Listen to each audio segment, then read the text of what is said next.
Who you are today is the result of your past self. So here's the real question. Who is shaping your future self right now? Future Self is not a book about motivation. It is a book about identity pulled backward from the future. Benjamin Hardy argues that most people try to predict the future instead of deliberately designing it. We remain trapped in present circumstances and habits, treating our future selves as vague and distant strangers. As a result, our decisions favor short-term comfort over long-term alignment. People experience their future selves as if they were different people. This psychological distance explains why we procrastinate, overconsume, and avoid long-term commitments. Future Self argues that reducing this distance is the foundation of real change. The more vividly we imagine who we are becoming, the more our behavior shifts. Hardy warns against obsession with goals. Goals end. Identity continues. Rather than asking, what do I want to achieve? The better question is, who do I choose to become? When identity is clear, behavior naturally follows. The book emphasizes environment over willpower, design surroundings that make future-aligned choices easier and misaligned ones harder. Equally important is releasing attachment to past identities and failures. You cannot leap forward while dragging the past. Future Self reframes time. The future is not merely ahead of us, it is a reference point actively shaping present decisions. We move toward the future, but the future also pulls us into better alignment. Future Self explains why change feels so difficult. The problem is not discipline. It is a weak relationship with who we are becoming. When that relationship strengthens, self-improvement becomes alignment, not force. Now, let's explore how the concept of the future self reshapes modern career transitions, long-term planning, and decision-making structures that help people overcome short-term temptation. All right, let's talk about something real. Have you ever felt kinda stuck? You know, like your past or your personality has you locked in this box you just can't get out of? Well, what if I told you that's not really the case? Today, we're diving deep into the work of Dr. Benjamin Hardy, who basically says you have the power to completely break free. So get ready, because we are about to explore the actual science of becoming the person you really want to be. Okay, but first, a quick clarification, because this is important. When you hear the name Benjamin Hardy, you might be thinking of this guy, the Australian volleyball Olympian. And hey, he's an incredible athlete for sure, but we're actually here to talk about this Benjamin Hardy. He's an organizational psychologist, and trust me, his ideas are going to completely reshape how you think about your own personal growth. All right, so where do we even start? Let's begin by tackling a really common belief that's probably holding you back more than you even realize.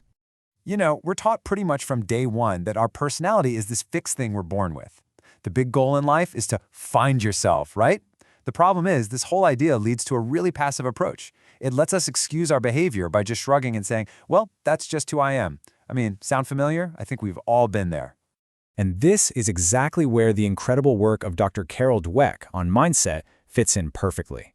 See, with a fixed mindset, you believe you are who you are, so you end up avoiding challenges because you don't want to fail and damage that identity.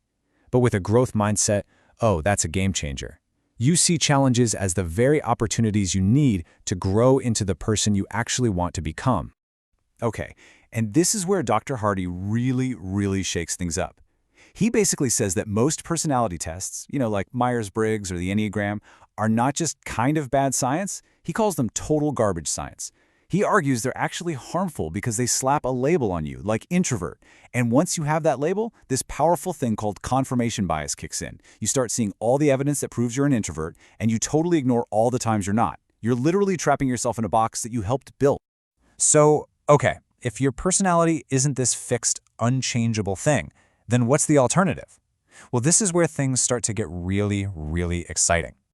This right here, this is the huge paradigm shift. Instead of letting your past self call the shots, you let your future self drive what you do right now, in the present. Think about that. Your goals actually create your personality, not the other way around. It's all about actively, intentionally becoming the person you've decided you want to be. And Dan Sullivan's quote here just nails it. This is the engine that drives that whole shift. When you have a really clear, compelling, exciting vision for your future self, it gives you all the motivation you need to make better choices today. It's pretty simple, right? A small, blurry future leads to a kind of stagnant present, but a big, exciting future that literally pulls you forward. So how do you actually put this into practice? Well, Dr. Hardy gives us this really simple but powerful model. First, you frame your future. That means getting absolutely crystal clear on your goal and what it looks like. Next, you set the floor. These are your non-negotiables, the things you will simply not do anymore. And finally, you focus. You zero in on the exact actions and the key relationships that are going to get you to that future self. But wait a minute, what about your past? I mean, what about all the stuff that's already happened, the things that have shaped you? Well, here's the thing. It's not as set in stone as you might think. This is such a profound idea. Your memory, it's not like a perfect video recording of what happened. It's more like a story that you tell yourself, and here's the cool part.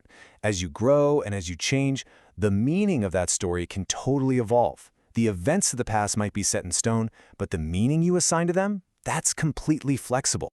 And Dr. Hardy talks a lot about how past trauma, whether it's a big single event or a long period of stress, can literally freeze our personality. It's like it hits the pause button on our emotional development. We get locked into these old coping mechanisms that maybe helped us survive back then, but they just don't serve us anymore. It essentially keeps us stuck, living as a past version of ourselves. So the key takeaway here is huge. Healing and growth. It's not about trying to erase the past. It's about changing the story you tell yourself about the past. And once you reframe the meaning of those past events, you completely free yourself up to design the future you want. Okay, so this all sounds great in theory, but how do we make it real? How do we actually live this way? Let's get into the practical, actionable steps you can start taking, like right now, today. Let's just be honest with ourselves for a second. Willpower is super unreliable, right? It comes and goes. And that's exactly why Dr. Hardy talks about creating something he calls forcing functions. These are basically clever ways you can set up your environment to make your desired actions almost unavoidable. The goal here isn't to try harder, it's to be smarter. It's about making success the path of least resistance. And here are 3 really powerful ways to do it. First, there's a time function. For example, you could sign up for a 5K race that's only 8 weeks away, and then tell everybody you know you're doing it. All of a sudden, training isn't really optional anymore, is it? Or how about a social function? You get a workout partner that you know you can't just bail on. Finally, you can increase your load. You take on a new responsibility. Maybe become a manager at work, which forces you to level up your skills.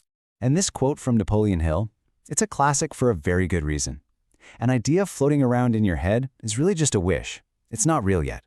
But the moment you write it down, that simple act of putting pen to paper or fingers to keyboard transforms that fuzzy, abstract desire into a concrete goal that your brain can actually grab onto and start working on. And that leads us perfectly into journaling. You see, journaling is what author Charles Duhigg calls a keystone habit. That's a habit that doesn't just change one thing, it sets off this whole ripple effect of other positive changes in your life. It's so much more than just writing down what you did today. It's a daily practice. It's how you connect with your future self, get clear on your goals, and actually strategize how you're going to get there. So, when you boil it all down, what's the big takeaway? It's this. You don't find yourself, you create yourself. Your future isn't something that just happens to you while you're busy making other plans. It's something you actively decide on, and then you build it. So the only question that's really left is, who are you going to choose to be?